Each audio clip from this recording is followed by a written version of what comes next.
Tercero, la sombra. Toda la creación existe en ti, y todo lo que hay en ti existe también en la creación. No hay divisoria entre tú y un objeto que esté muy cerca de ti, como tampoco hay distancia entre tú y los objetos lejanos. Todas las cosas, las más pequeñas y las más grandes, las más bajas y las más altas, están en ti y son de tu misma condición. Un solo átomo contiene todos los elementos de la Tierra. Un solo movimiento del espíritu contiene todas las leyes de la vida. En una sola gota de agua se encuentra el secreto del inmenso océano. Una sola manifestación de ti contiene todas las manifestaciones de la vida. Kail, K-A-H-I-L, Gibran, G-I-B-R-A-N. El individuo dice yo, y con esta palabra entiende una serie de características. Varón, alemán, padre de familia y maestro. Soy activo, dinámico, tolerante, trabajador, amante de los animales, pacifista, bebedor de té, cocinero por afición, etc. A cada una de estas características precedió en su momento una decisión. Se optó entre dos posibilidades, se integró un polo en la identidad y se descartó el otro. Así la identidad soy activo y trabajador excluye automáticamente soy pasivo y vago. De una identificación suele derivarse rápidamente también una valoración. En la vida hay que ser activo y trabajador, no es bueno ser pasivo y vago. Por más que esta opinión se sustente con argumentos y teorías, esta valoración no pasa de subjetiva. Desde el punto de vista objetivo, esto es sólo una posibilidad de plantearse las cosas, y una posibilidad muy convencional. ¿Qué pensaríamos de una rosa roja que proclamara muy convencida: lo correcto es florecer en rojo, tener flores azules es un error y un peligro? El repudio de cualquier forma de manifestación es siempre señal de falta de identificación. Por cierto que la violeta por su parte no tiene nada en contra de la floración azulada. Por lo tanto, cada identificación que se basa en una decisión descarta un polo. Ahora bien, todo lo que nosotros no queremos ser, lo que no queremos encontrar en nosotros, lo que no queremos vivir, lo que no queremos admitir en nuestra identidad, forman nuestro negativo, nuestra sombra, porque el repudio de la mitad de las posibilidades no las hace desaparecer, sino que sólo las destierra de la identificación o de la conciencia. Él no ha quitado de nuestra vida un polo, pero no lo ha eliminado. El polo descartado vive desde ahora en la sombra de nuestra conciencia, del mismo modo que los niños creen que cerrando los ojos se hacen invisibles. Las personas imaginan que es posible librarse de la mitad de la realidad por el procedimiento de no reconocerse en ella. Y se deja que un polo, por ejemplo, la laboriosidad, salga a la luz de la conciencia, mientras que el contrario, la pereza, tiene que permanecer en la oscuridad donde uno no lo vea. El no ver se considera tanto como no tener, y se cree que lo uno puede existir sin lo otro. Llamamos sombra, en la acepción que da a la palabra C.G. Jung, J.U.N.G., a la suma de todas las facetas de la realidad que el individuo no reconoce o no quiere reconocer en sí y que por consiguiente descarta. La sombra es el mayor enemigo del ser humano. La tiene y no sabe que la tiene, ni la conoce. La sombra hace que todos los propósitos y los afanes del ser humano le reporten en última instancia lo contrario de lo que él perseguía. El ser humano proyecta en un mal anónimo que existe en el mundo todas las manifestaciones que salen de su sombra, porque tiene miedo de encontrar en sí mismo la verdadera fuente de toda desgracia. Todo lo que el ser humano rechaza pasa a su sombra, que es la suma de todo lo que él no quiere. Ahora bien, la negativa a afrontar y asumir una parte de la realidad no conduce al éxito deseado. Por el contrario, el ser humano tiene que ocuparse muy especialmente de los aspectos de la realidad que ha rechazado. Esto suele suceder a través de la proyección, ya que cuando uno rechaza en su interior un principio determinado, cada vez que lo encuentre en el mundo exterior, desencadenará en él una reacción de angustia y repudio. No estará de más recordar, para mejor comprender esta relación, que nosotros entendemos por principios regiones arquetípicas del ser que pueden manifestarse con una enorme variedad de formas concretas. Cada manifestación es entonces representación de aquel principio esencial. Por ejemplo, la multiplicación es un principio. Este principio abstracto puede presentársenos bajo las más diversas manifestaciones: 3 por 4, 8 por 7, 49 por 348, etc. Ahora bien, todas y cada una de estas formas de expresión, exteriormente diferentes, son representaciones del principio multiplicación. Además, hemos de tener claro que el mundo exterior está formado por los mismos principios arquetípicos que el mundo interior. La ley de la resonancia dice que nosotros solo podemos conectar con aquello con lo que estamos en resonancia. Este razonamiento, expuesto extensamente en SICSAL, SCHICKSAL, ALS, ALS Change, CHANCE, conduce a la identidad entre mundo exterior y mundo interior. En la filosofía hermética, esta ecuación entre mundo exterior y mundo interior, o entre individuo y cosmos, se expresa con los términos microcosmos igual macrocosmos. En la segunda parte de este libro, en el capítulo dedicado a los órganos sensoriales, examinaremos esta problemática desde otro punto de vista. Proyección significa, pues, que con la mitad de todos los principios fabricamos un exterior, puesto que no lo queremos en nuestro interior. Al principio decíamos que el yo es responsable de la separación del individuo de la suma de todo el ser. El yo determina un tú, que es considerado como lo externo. Ahora bien, si la sombra está formada por todos los principios que el yo no ha querido asumir, resulta que la sombra y el exterior son idénticos. Nosotros siempre sentimos nuestra sombra como un exterior, porque si la viéramos en nosotros ya no sería la sombra. Los principios rechazados, que ahora aparentemente nos acometen desde el exterior, los combatimos en el exterior con el mismo encono con que los habíamos combatido dentro de nosotros. Nosotros insistimos en nuestro empeño de borrar del mundo los aspectos que valoramos negativamente. Ahora bien, dado que esto es imposible, véase la ley de la polaridad, este intento se convierte en una pugna constante que garantiza que nos ocupamos con especial intensidad de la parte de la realidad que rechazamos. Esto entraña una irónica ley, a la que nadie puede sustraerse. Lo que más ocupa al ser humano es aquello que rechaza, y de este modo se acerca al principio rechazado hasta llegar a vivirlo. Es conveniente no olvidar las dos últimas frases. El repudio de cualquier principio es la forma más segura de que el sujeto llegue a vivir este principio. Según esta ley, los niños siempre acaban por adquirir las formas de comportamiento que habían odiado en sus padres. Los pacifistas se hacen militantes, los moralistas disolutos, los apóstoles de la salud enfermos graves. No se debe pasar por alto que rechazo y lucha significan entrega y obsesión. Igualmente, la estricta evitación de un aspecto de la realidad indica que el individuo tiene un problema con él. Los campos interesantes e importantes para un ser humano son aquellos que él combate y repudia porque los echa de menos en su conciencia y le hacen incompleto. A un ser humano solo pueden molestarle los principios del exterior que no ha asumido. En este punto de nuestras consideraciones debe haber quedado claro que no hay un entorno que nos marque, nos moldee, influya en nosotros o nos haga enfermar.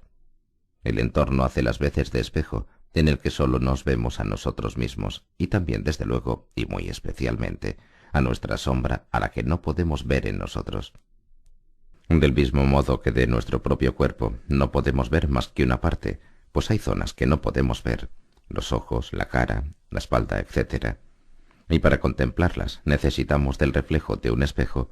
También para nuestra mente padecemos una ceguera parcial y solo podemos reconocer la parte que nos es invisible, la sombra, a través de su proyección y reflejo en el llamado entorno o mundo exterior. El reconocimiento precisa de la polaridad. El reflejo, empero, solo sirve de algo a aquel que se reconoce en el espejo, de lo contrario se convierte en una ilusión. El que en el espejo contempla sus ojos azules, pero no sabe que lo que está viendo son sus propios ojos, en lugar de reconocimiento, solo obtiene engaño. El que vive en este mundo y no reconoce que todo lo que ve y lo que siente es él mismo, cae en el engaño y el espejismo. Hay que reconocer que el espejismo resulta increíblemente vívido y real.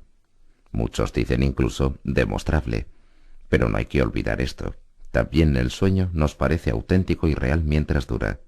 Hay que despertarse para descubrir que el sueño es sueño. Lo mismo cabe decir del gran sueño de nuestra existencia. Hay que despertarse para descubrir el espejismo.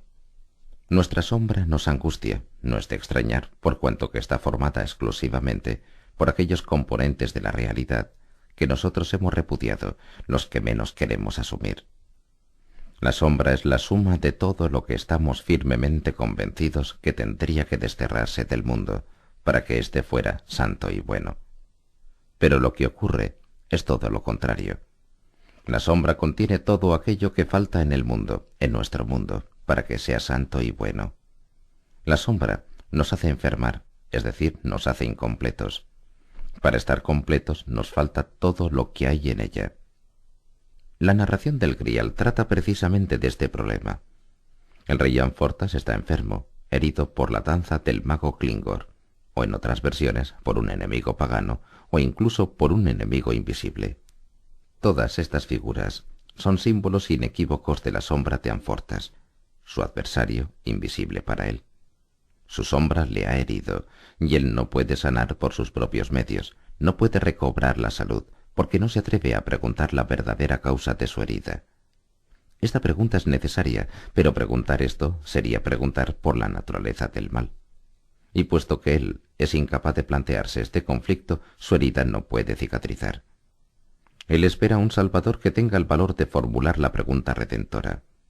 Parsifal es capaz de ello, porque como su nombre indica, es el que va por el medio de la polaridad del bien y el mal, con lo que obtienen la legitimación para formular la pregunta salvadora. ¿Qué te falta, Oheim? La pregunta siempre es la misma, tanto en el caso de Anfortas como en el de cualquier otro enfermo. La sombra. La sola pregunta acerca del mal, acerca del lado oscuro del hombre, tiene poder curativo. Parsifal en su viaje se ha enfrentado valerosamente con su sombra y ha descendido a las oscuras profundidades de su alma hasta maldecir a Dios. El que no tenga miedo a este viaje por la oscuridad será finalmente un auténtico salvador, un redentor. Por ello, todos los héroes míticos han tenido que luchar contra monstruos, dragones y demonios, y hasta contra el mismo infierno, para ser salvos y salvadores. La sombra produce la enfermedad, y el encararse con la sombra cura. Esta es la clave para la comprensión de la enfermedad y la curación. Un síntoma siempre es una parte de sombra que se ha introducido en la materia. Por el síntoma se manifiesta aquello que falta al ser humano. Por el síntoma, el ser humano experimenta aquello que no ha querido experimentar conscientemente. El síntoma, valiéndose del cuerpo, reintegra la plenitud al ser humano. Es el principio de complementariedad lo que en última instancia impide que el ser humano deje de estar sano.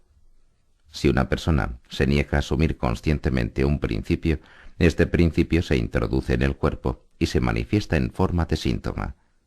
Entonces el individuo no tiene más remedio que asumir el principio rechazado. Por lo tanto, el síntoma completa al hombre. Es el sucedáneo físico de aquello que falta en el alma.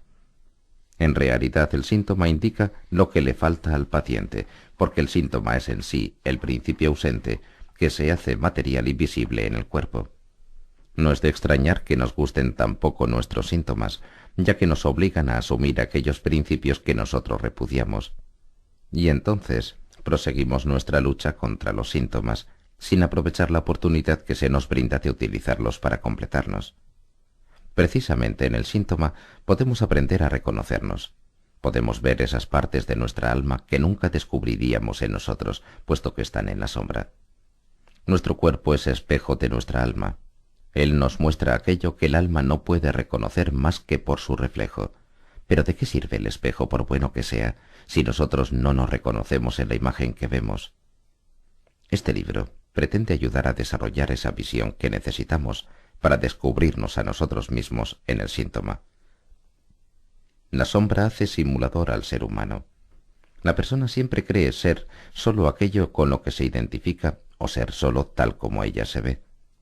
A esta autovaloración llamamos nosotros simulación. Con este término designamos siempre la simulación frente a uno mismo, no las mentiras o falsedades que se cuentan a los demás. Todos los engaños de este mundo son insignificantes comparados con el que el ser humano comete consigo mismo durante toda su vida. La sinceridad para con uno mismo es una de las más duras exigencias que el hombre puede hacerse. Por ello, desde siempre, el conocimiento de sí mismo es la tarea más importante y más difícil que pueda acometer el que busca la verdad. El conocimiento del propio ser no significa descubrir el yo, pues el ser lo abarca todo, mientras que el yo, con su inhibición, constantemente impide el conocimiento del todo, del ser.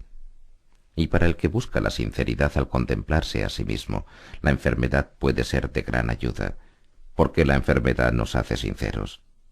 En el síntoma de la enfermedad tenemos claro y palpable aquello que nuestra mente trataba de desterrar y esconder. La mayoría de la gente tiene dificultades para hablar de sus problemas más íntimos, suponiendo que los conozca siquiera, de forma franca y espontánea. Los síntomas, por el contrario, los explican con todo detalle a la menor ocasión. Desde luego es imposible descubrir con más detalle la propia personalidad. La enfermedad hace sincera a la gente y descubre implacablemente el fondo del alma que se mantenía escondido. Esta sinceridad, forzosa, es sin duda lo que provoca la simpatía que sentimos hacia el enfermo. La sinceridad lo hace simpático, porque la enfermedad se es auténtico. La enfermedad deshace todos los sesgos y restituye al ser humano al centro de equilibrio. Entonces, bruscamente, se deshincha el ego, se abandonan las pretensiones de poder, se destruyen muchas ilusiones y se cuestionan formas de vida. La sinceridad posee su propia hermosura que se refleja en el enfermo. En resumen, el ser humano como microcosmos es réplica del universo y contiene latente en su conciencia la suma de todos los principios del ser. La trayectoria del individuo a través de la polaridad exige realizar con actos concretos estos principios que existen en él en estado latente, a fin de asumirlos gradualmente. Porque el discernimiento necesita de la polaridad, y ésta a su vez constantemente impone en el ser humano la obligación de decidir. Cada decisión divide la polaridad en parte aceptada y polo rechazado. La parte aceptada se traduce en la conducta y es asumida conscientemente. El polo rechazado pasa a la sombra y reclama nuestra atención presentándosenos aparentemente procedente del exterior. Una forma frecuente y específica de esta ley general es la enfermedad, por la cual una parte de la sombra se proyecta en el físico y se manifiesta como síntoma. El síntoma nos obliga a asumir conscientemente el principio rechazado y con ello devuelve el equilibrio al ser humano. El síntoma es concreción somática de lo que nos falta en la conciencia. El síntoma, al hacer aflorar elementos reprimidos, hace sinceros a los seres humanos.